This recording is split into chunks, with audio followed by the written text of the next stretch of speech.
端午时节，我顶着40度的天气在厨房独自做饭。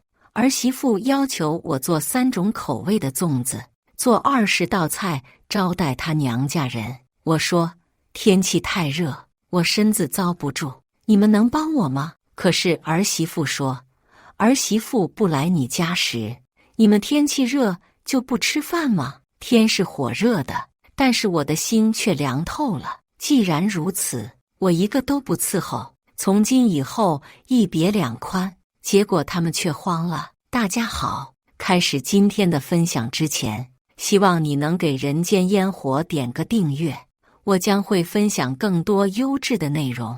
端午节前夕，儿子儿媳妇带着3个孙子回来，我急忙扶着头晕脑胀的头部出门迎接。每年节假日都是我们全家团聚的日子，今年也不例外。哪怕我身体吃不消，但是久违的团聚让我付诸行动。儿媳妇看见我那一刻，并未承接我的热情，而是对我浑身扫视一圈，生怕我把病气过给了他们。妈，你在家里就行了。对了，你包的粽子好吃，排骨馅、豆沙馅、碱水粽子分别给我包50个。妈，后天端午节，你赶紧准备2桌饭菜，每桌20道菜。我娘家人要来，家里家外扫干净，里里外外忙活好，过节就要整齐。以前逢年过节我一个人忙活，很是辛苦劳累，好歹撑得住，心中也还算有几分幸福可言。可是今年我才刚中暑，而且如今的天气特别热，能把人给晒化了。我无奈开口，儿媳妇，我中暑了，这个端午节实在是干不来，我太累了。简单的饭菜还是可以的，若是家里来客人，可以请出去吃农家乐。原本这是一件很正常的事，可是儿媳妇听完后，她破防了。去农家乐不花钱，她冷吃。我有点脾气，可是天气太热了，我身体遭不住。我年纪大了，儿媳妇见我顶嘴后，她伸出手指头，恨不得戳在我脸上。老东西，你以前天气热不做饭吗？你以前天气热不劳动吗？一把贱骨头，干活的命，还想着偷奸耍滑。我警告你老东西，若是不好好干活，不准备那些吃的，不把我那边的人招待好，我就离婚。我离婚后3个儿子都丢给你。说真的，我们周围不少邻居如此，有家里贫困帮衬不了儿媳和儿媳妇，还有一些年纪小的女孩子结婚生孩子，这种家庭的媳妇大多都会跑掉，然后把孩子丢给婆婆。隔壁邻居老来得子的家庭，如今80岁了还要带几个孙子，因为婆家贫困跑了，所以那些独自带孙的老太太总是捶胸顿足，没事就自怨自艾。我怎么还不去死呢？别人家的对错我不当评论官，只是每次看见这种事，我都联想到自己，所以加倍对我儿媳妇和孙子好。我每个月的养老金都会分给儿媳妇一半。我积极主动干活，并且不要他们养老，从不拖累他们。我颤颤巍巍当婆婆，兢兢业业当老妈子，可不管我做得再好，在他们眼里也是应该的。我争不过年轻人，也不懂什么没儿媳妇时家里不吃饭这些言辞。儿子在边上逗弄几个孩子，一切和他毫无关系似的。我失望转身，走到屋子，躺在床上，可炎热难受，让我大汗淋漓。我找到遥控器，打开只有家里来客时才会开的空调。我累了，不想动。不懂的时候便会想起这些年当老骡子的经历。为了老年幸福热闹，我付出的太多了，可人家不当一回事。我梦碎了，我要好好休息，身体为重。可是还未睡1个小时，儿子江涛便进来了。他缓缓关上门，守在我床边，眼里含着一份期待。妈，帮帮我吧，现在娶媳妇不容易，帮我们3天，等这3天过去了，我们就带着孩子走。我叹息一下，又从床上起来。总归是我亲生的儿子，是我没教育好，我不想看见他们吵架。于是又喝了藿香正气水，便开始在厨房里忙活。厨房通风不好，没有风扇空调，太阳暴晒一面墙，使得屋子里的温度火辣辣。我撑着身体包了一堆粽子，从床底拿了1000块钱去赶集，买了几十个菜。隔了1天，端午节便来了。今天天气预报红色预警，超过40度高温。儿子儿媳妇在空调房里看电视吃水果。开玩笑，我一个人忙进忙出，浑身湿透。我无奈喊了儿子好一会，妈，做什么？儿子，搭把手，我很热。妈，我也不会做饭，没办法给你搭把手，家里马上来客人，你好好忙着。随后院坝里客人到了，儿媳妇的娘家人以及她的几个闺蜜发小。透过窗户，我正好看见他们谈笑风生。当我刚要出去打招呼时，儿媳妇急忙从屋子窜出来，赶紧都进来开空调，外面太热，小心中暑。他们都知道天气热，受不了，但是却让我一个人在厨房里当燃料。此时我很愤怒，但是想想明天他们就走了，我这一次咬咬牙就过去了。于是我拖着燥热的身体，辛苦地做了20道菜。当菜色上桌时，儿媳妇脸都拉长了。妈，这些菜都不怎么好啊，怎么不买虾蟹，买点猪肉炒20盘不同的菜？太自私了吧！我扶着腰杆子，满头大汗，汗水迷了眼睛，甚至需要用干毛巾来抹脸，才能睁着眼跟他们说话。结果儿媳妇说菜不好，然后所有人都看着我。最后打破平静的还是我大孙子，他嘟囔道：“奶奶，为什么没虾蟹？为什么没牛肉丸子？”孙子喜欢吃贵的，但是我没那么多钱，这个月的退休金还没到，床底下1000现金也被我拿去买菜。如今物价飞涨，的确买不了高级食材，但是他们显然都看不上猪肉，猪肉不好吃，注水猪、病猪，容易早熟。妈，孩子还小，你怎么能弄这些呢？江涛抱着我的小孙女，一言不发。大家都围坐在桌子周围，但都还未动筷子。妈，这是我的娘家，是我的朋友，你若是对我有意见，你就直接说，不要做出这些不要看的事。我知道你看不起我的娘家和我的朋友。我瞬间一滞，退后一步，心口好似被割裂。但是我不能生气，天气太热，生气更急怒攻心。面对这么多客人，我依旧客客气气，抱歉了，招待不周。妈，哪里是招待不周？你分明毫无诚意。我知道你是不想我们回来，我警告你，以后我都不回来了。儿媳妇语气十分抵触。可是我做饭不容易呀。我深呼吸一口气。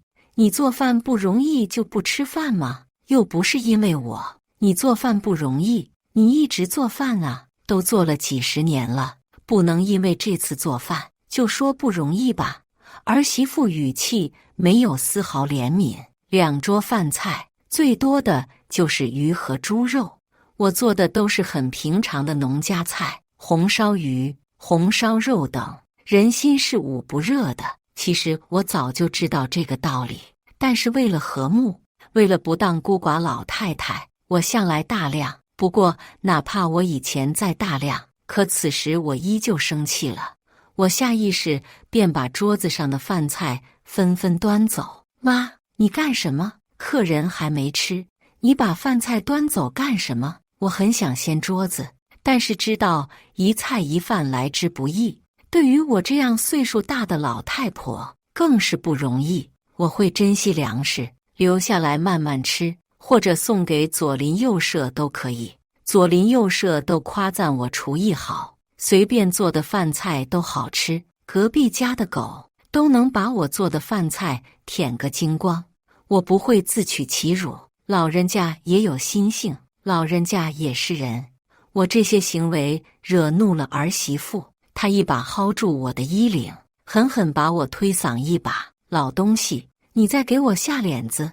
儿媳妇狰狞的五官在我面前放大。作为年纪大的长辈，我原本没那么大的情绪起伏，可他这个行为也成功触怒了我。我动作比脑子更快，啪的一声，一巴掌扇到儿媳妇的脸上，伴随着一声惨叫。我冷静了一下，急忙把剩下的饭菜收完。可是儿媳妇却彻底疯了，也不管天气热不热，她怒火熊熊，恨不得将我化作灰烬。我瞧了江涛一眼，他恨不得躲起来。废物儿子是个缩头乌龟，跟他爹一模一样。爸妈、弟弟，帮我打他，打死他！儿媳妇指着身后的人为他出气，一人难以匹敌这么多人，我不是他们的对手。我眼睛巡视四周，最趁手的武器竟然是地上剁猪草的刀子。我二话不说，拿起刀在面前挥动，发出凄厉的吼叫声。我看谁敢过来，过来一个我砍一个，过来两个我砍一双，反正我不高兴，谁也不要高兴。村子里，我是左邻右舍口中贤惠大度的婆婆，他们说我老实巴交，说我话少，从不争论什么。是啊，我是老实人，都死了老公，还独自拉扯大儿子，我也不摆谱，也从来不用我老了不得动了，指望儿子养老的思维栽培孩子。周围儿子和闺女们长大都要靠自己，儿子靠自己赚钱买房子娶媳妇，小两口出钱出力带孩子，老人家躺平，女儿更不消说，嫁出去就不管了。但是我不同，送儿子上大学，攒钱给儿子买房子，娶儿媳妇，我赞助了5万彩礼。儿媳妇生3个孩子，非要追求儿女双全，不想留遗憾。她每次生个孩子，我都给1万，每个月4000退休金，我给儿媳妇2000，所以我勉强苟活，就做成这样。她还说我不带孙子，即便我给她说生1个孩子就行，她自己非要生3。大孙子我带到3岁就回来村子种地种菜，自给自足。这些年我都在付出，从未收到一丝回报。我想粘合一个家，可是如今看来没必要了。我只想和他们断绝关系，永不往来。众人见我如此，纷纷后退，再无一个人前来。儿媳妇催促江涛：“你是他儿子，你赶紧去把他控制住，他不会砍你的，你赶紧去。愣着干什么？那是你亲妈，亲妈不会对自己亲儿子动手。”大家不敢来，便纷纷让江涛过来。其实我也是吓唬人，我倒是要看看儿子到底要怎么做，我在考验他。若是做得不好，我们断绝关系，从此以后井水不犯河水。江涛缓缓走过来，我急忙再次握紧刀子。你来干什么？江涛温柔道：“妈妈，我是你儿子，我想跟你好好说一下。”看见儿子眼里的疑惑和慌乱，我缓缓蹲下来，双手垂下。可是江涛靠近我之后，忽然伸出手，他忽然伸出手，把我按在地上，双膝顶在我的背部，对我嚎叫：“妈，你怎么变成这样子？”我来不及多想，再次挪出手拿到刀。我只是趴在地上不能起来，但从我儿子手中挣脱另外一只手。我气急了，脑子不听使唤，只有对危险来临的条件反射。拿起刀子，我直接往闭着眼往后面回去，扑哧一声，我也不知道划伤了儿子哪里。他一阵吃痛，便将我松开。疯子，你要砍我！儿子不可思议，这会我才看见我砍伤了他的胳膊，他胳膊出血了，被我砍了一条大口子。我是疯了，惹我不爽，你们都滚！我家里不欢迎你们，从今天开始，不要在我面前晃来晃去。什么亲家，我不稀罕；儿媳妇、儿子和孙子，我都不稀罕。都给我滚，滚越远越好。这家里的房子是老头子在世的时候盖的，现在房子是我的，你们一群外人还处在我家里干什么？我发疯似的挥动手中的刀子，好像越发发疯越上瘾了似的。我忍不住砍了桌子，还把他们的行李大包小包都丢出去。滚！拿着你们的东西滚蛋！别在老娘跟前撒泼，老娘不奉陪。把老实人逼急了，老实人也会发疯。我以前是个老实人，但以后不能老实。眼看他们指望不上，把他们赶走，不能继续吸我的血才是最应该做的。我把他们全部赶去了院坝外面。此时院坝里太阳直射，想找一个耐凉的地方都难。不过他们的身体个个比我好，热一时半会不会出事？当然，出事了我也不管。我靠在门上，深呼吸一口气，满足了。没想到发疯一次，我只会平静无比，再也没压抑的感觉。可能早该如此。儿媳妇在外面叫骂：“老东西开门！”这个家是江涛的，户口上有江涛的名字。呸！江涛已经迁出去了，这个家只有我一个人的名字。你们户口在哪里，就滚去哪里，别回来了。我在屋子就像一个杀疯了的老太太，丝毫不顾及他们的感受。儿媳妇继续在外面骂骂咧咧，她带来的亲戚谁不骂我有病？半晌过去，亲家母在门外实在是热得受不了，女儿女婿，我妹妹的家也在这周围，天气太热，先去我妹妹的家里，我们晚点再来吧。儿媳妇纳闷道：“妈妈，可是去小姨家里需要花钱啊，得买礼物给钱啊，给就给，不用受气，走吧。”他们也知道去别人家里花钱啊，回来不仅不用花钱，还不用干活。他们不懂珍惜，永远不满足。我虚弱无比，坐在地上，还好家里有空调，此时我很凉快。我仔细合计了一下，从今以后每个月4000可以拿到老死，终于不用分给儿媳妇一半。从今以后每天干点种菜的活，就可以过得很好。反正家里有房子，用水用电方便，这辈子只要我耐得住寂寞，就会比村子大部分还在带孙子的老人家过得好。这么想着，我躺在床上午休，和他们的战争彻底拉响，我得养精蓄锐。一觉睡醒后，我忽然接到网友的电话：“翠英，我来了，来看望你了，你在哪里？”我抬眼瞅了一会，发现打电话的人正在我院坝里。我急忙打开门，对他招手：“刘红，赶紧进来。”刘红的情况和我一样，死了老爸，子女不靠谱。我们在网上认识多年，知心相交。曾经我们俩开玩笑说过，等老了孩子不孝顺，我们就在一起搭伙过日子，当个饭搭子，互相结伴到老。刘红当真了，今天端午节做的那些饭菜，我也给他留了一份。想不到他来得这么快，我倒是开心，于是摆饭菜一起吃。翠英，你做的饭菜真好吃，比我做的好多次了。以后我们一起住，你做饭，我买菜洗碗。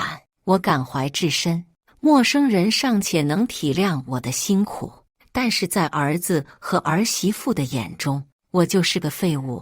好，一言为定。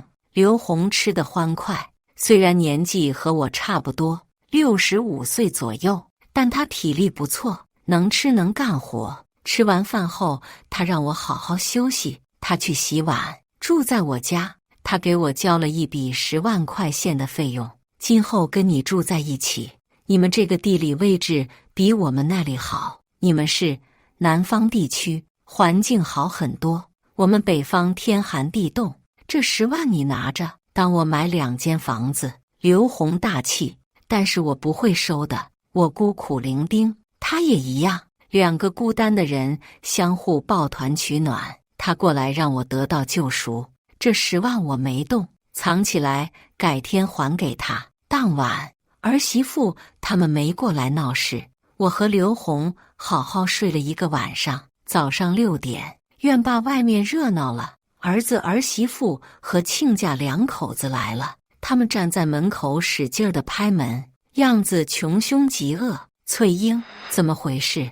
刘红不理解我昨天的经历，于是我把事情一五一十告诉了刘红。他叹息一声：“你可真惨，命都要给他们了，他们也不领情。我出去一趟，你跟在我身后，别出去。”刘红打开门，出现在他们面前。翠英家的儿子儿媳妇，你们要闹事就找我，我可不怕你们闹事。拍门对吧？过来找你妈的麻烦对吧？我把话说到前头，若是你们要进去找你们的妈，就把我打死。没想到刘红这么泼辣，我急忙让他消消气。刘红转身对我说：“你就待在屋子里，不要出来，我帮你搞定。”我诧异无比，她一个老太太如何帮我搞定？正在我思虑之间，儿媳妇的手碰到刘红了。刘红惨叫一声，便倒在地上，然后拿起电话报，他竟然报警。儿子和儿媳妇他们都被吓傻了。刘红报警完毕后，装作受伤的样子躺在地上，不断哎呦，天哪，我被打了，我好痛，浑身都散架了，哎，我要死了，我要去医院做检查，我要住院。碰瓷的事情很多，没想到刘红的这一招用在我家，可若是我出去和他们发生冲突，会被判定家庭纠纷。刘红不是家里的成员，他若发生任何事，都不属于家庭问题，效果会好很多。这一招出奇奏效，儿子一把拉过儿媳妇，他们几个人虎视眈眈看着刘红。不一会，警察上门了。刘红闹着浑身都疼，要去医院检查身体。儿子儿媳妇他们只好带着刘红检查身子。下午，刘红回来了，对我比划一个巴掌，5000。去医院花了他们5000，我还做了一个全身体检，身体好得很。以后他们不敢找事，这个家能守住，我感动无比。我以前性子没这么泼辣，总是瞻前顾后，想着用自己的善良感动后辈，没想到扯这么久。每次他们回家都好吃懒做，如今被刘红一闹腾，我才知道这种做法很对，教科书级别的。我又做了一顿好吃的安置刘红，我们就这样安安静静搭伙过日子，性格相合，而且很谈得来。我们很会察言观色，从不僭越。我带着他走遍我们周围所有景色，刘红也会十分配合我，说吃的好吃，玩的好玩。每次我付钱一次，他也会付钱一次，他不会让我多出1分。我们彼此都提供着最好的情绪价值。和刘红认识，搭伙过日子，这是我这辈子做的最正确的一件事。半个月后，刘红指着我说：“你精神不错，比半个月前好多了，现在精气神十足，好吃好喝，不焦虑了，能不好吗？”翠英，虽然我们有养老金，但是我觉得还是要去干点什么事。我看了你们家里周围风景很好，很适合开农家乐，天气很热，背后靠山，加上暑假即将来临，我们搞个生意，还能多赚点钱，让你儿子儿媳妇舔你，你说可以吗？我从未想过开农家乐多赚钱，但这个口是他开的，我就觉得十分靠谱。农家乐开好后，我们对半分钱。很快，我把他10万块钱拿出来交给他，这些钱还不够，我把家里的自建房给卖了吧，反正我不卖房子，儿子他们就会上门打扰我。若是把房子卖了，以后他找上门也找的不是我，我也不知道为什么。我都60多岁了，还能下定这个决心。简直匪夷所思。但是我知道我不会后悔，好似冥冥之心被注定了。刘红感激道：“好，那就卖了。”自建房在1个礼拜之内卖掉了，我卖了60万，拿着60万凑那10万块钱，我们花70万搞了一个农家乐小院子。为了招揽客人，我每天精心准备饭菜。刚开始每天准备5桌饭菜，客人都纷纷说好吃，赞不绝口。儿子儿媳妇说我做的是廉价货，却被客人夸赞好吃。我打了鸡血似的继续研发菜品，没多久，客人越来越多，我们招聘了厨师和服务员。也就在这个时候，儿媳妇又给我打来电话，每个月给我的2000，你已经逾期了1个月。妈，我带孩子不容易，我3个孩子，你儿子江涛一个人上班，你怎么能忘记呢？前尘旧事，他们好似忘记了对我的羞辱，忘记把我心伤透了，忘记之前在我面前作恶，也忘记2个月的暑假那天是怎么逼迫我的。儿媳妇，不关我的事，你们和我没关系了。我从未催生，也没催婚，一切都是你和江涛自己的选择，自己选择就自己承担。我挂了，挂断电话，我不再搭理。村子的人都认识我，很快他们通过村子人口中得知我开了农家乐，而且农家乐的生意很好。如今很多人往我这里跑，点名要吃我做墨鱼汤，经典的味道。以前儿子儿媳妇嫌弃我窝囊，可得知这一切之后，他们变了，变得我不认识。儿子主动叫我妈，让我不要折腾，不要那么累。妈，你岁数大了，就不要折腾自己了。你要长命百岁，需要年轻人来奋斗。你只需要好好养老。听闻儿子的话，我嗤笑一声，那我倒闭关门。不，少做点，请几个人。你年纪大，不能折腾，冠冕堂皇，满嘴胡言，饶是隔着手机屏幕，我都隐隐作呕。以前对他还有母亲的慈爱，可现在才发现，把我那点母爱折腾干净之后，我对他只有晦气。我不再搭理他们。很快，儿媳妇带着3个孙子回来，她对我笑嘻嘻，亲热喊叫我妈。见我没搭理后，她便使唤3个孙子喊叫我奶奶。大孙子走上来，拉着我的衣袖，奶奶好。二孙子抱着我的胳膊，奶奶，我们想你了。小三女牵着我的手指头，奶声奶气，奶奶，我们回来看你。3个孙子围绕在我身边，一口一个奶奶，就好似一个巨大的迷魂阵，让我深陷其中，被迷晕了脑子。不一会，刘红走过来，他一把拉着我的胳膊，将我带去了茶室。你很喜欢你孙子，我点点头。你要为你孙子妥协，我不知道如何回答。看见3个孩子，谁还能不迷糊？翠英，孙子永远是你的孙子，改变不了。你可以对你孙子好，但是却不能让你的孙子成为你的拖累。你把生意经营好，以后孙子对你好，你留财富；若是孙子对你不好，你自己看着办，捐出去也可以。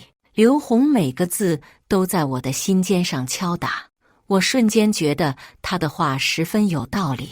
谨防糖衣炮弹，我可以对孙子好，但是不能被牵着鼻子走。比如，我可以给孙子买些零食，将来孙子未来上大学时给点生活费，但是不能把自己的钱让儿媳妇和儿子摸到用到。我醍醐灌顶。随后我出门带着孩子去买了衣服和书包，给孩子们买了不少玩具、书籍。在把孩子送给儿媳妇的时候，我说孩子很开心，以后可以多让孩子过来陪伴我。儿媳妇死死盯着我，欲言又止。我冷嗤一声，装作什么都不知道。最后儿媳妇开口，妈，你卖了房子，可以把钱分给我们一半吗？我们2个儿子得开始从小做准备了。我冷嗤道，放心儿媳妇，几个孙子我会一视同仁，会对他们好。但是你们做父母的不要甩锅，有本事就自己养孩子。说罢我不留情面，要他带着孩子滚，不要打扰我过日子。如今终于找到自己的生活方式，我可不想被他们破坏。儿媳妇急忙牵着孩子走了，我踏实本分过日子，把生意做得红红火火。平日有时间便和刘红去旅游。有一次我们旅游到儿子他们所在的城市，我知道孙子在哪里上学，便去找了我的大孙子。大孙子在学校门口和我相见，我带着他去吃了一顿大餐。期间他对我哼哼唧唧说：奶奶，爸妈每天都在吵架，那个家我不想回去了。孩子眼神十分落寞，但是我的心疼有限，天塌下来我也只会心疼自己，把自己放在第一。不过大孙子说夫妻两个关系不好，我看好戏似的带着刘红去了一趟儿子家中。家里两个人正在大叫大闹，泼妇1分钱不挣，整天知道在家里花钱，1个礼拜吃3次榴莲。我哪里有那么多家当给你吃？你还有3个孩子呢。儿媳妇唾骂：3个孩子不是你的，没本事的男人整天知道瞎比比，有本事去找你老娘要啊！儿子怒斥：你有本事怎么找不到工作？怎么不知道分担压力？儿媳妇跳起来骂：那你怎么养不活我和3个孩子？你是蛀虫，就知道靠男人。我也可以不靠你，我可以找别的男人依靠。两个人骂骂咧咧，哪里有一点以前恩爱的样子？结婚时这2口子十分恩爱，这些年有我兜底给钱，他们小日子也还算风火。如今得罪了我，没想到日子过得一言难尽，也不知道是不是报应。不过我不想听，这是他们自己最好的结果。没多久，儿子和儿媳妇就离婚了。离婚那一天，他们纷纷给我发了信息。儿子的信息带着怨恨：妈，你生了我养了我，却不帮助我。原生家庭原本就那么苦，我没有爸爸，没有依靠，就连你都对我放任不管。既然不喜欢我，为什么要生我？儿媳妇发信息给我炫耀：老东西，是你毁灭了我的婚姻，不过你放心，我照样可以找到喜欢我的男人。儿子对着我骂骂咧咧，怪我没为他的婚姻保驾护航。儿媳妇觉得是我置之不管，导致他婚姻破裂。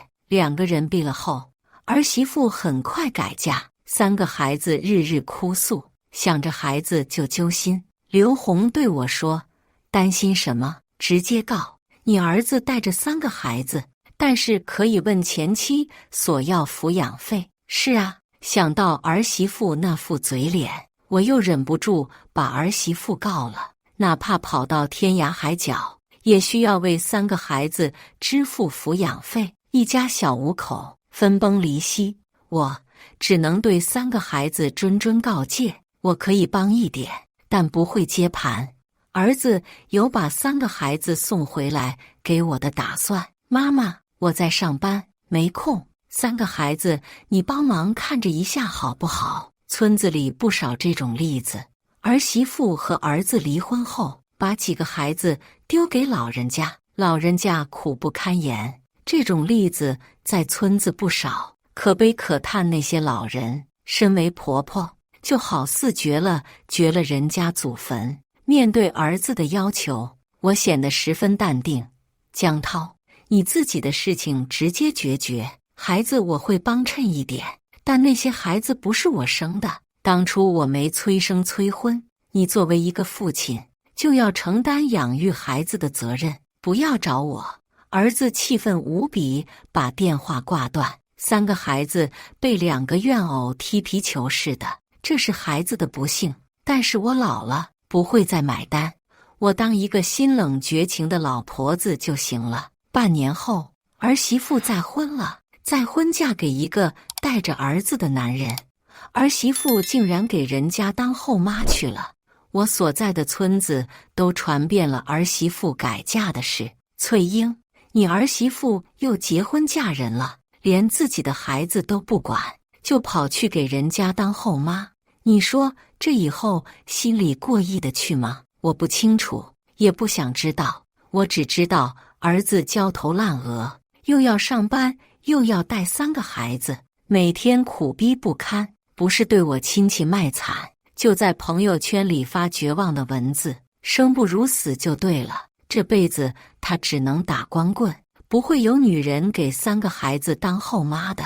儿媳妇改嫁半年后又怀孕了，据说怀孕期间还是和男方父母不和，在家里摔东西，闹腾着要公婆给她钱，伺候她，对她好，否则就离婚。她在我家尚且对我如此，毫无尊重，哪怕改嫁10次，她还会是一样，永远只会从自己的利益思考问题，从来不会体恤他人分毫。不过最大的不同是，儿媳妇改嫁的那个男人十分维护自己的爸妈，儿媳妇闹腾几次后，竟然产生了肢体冲突，儿媳妇被打了，据说孩子没保住。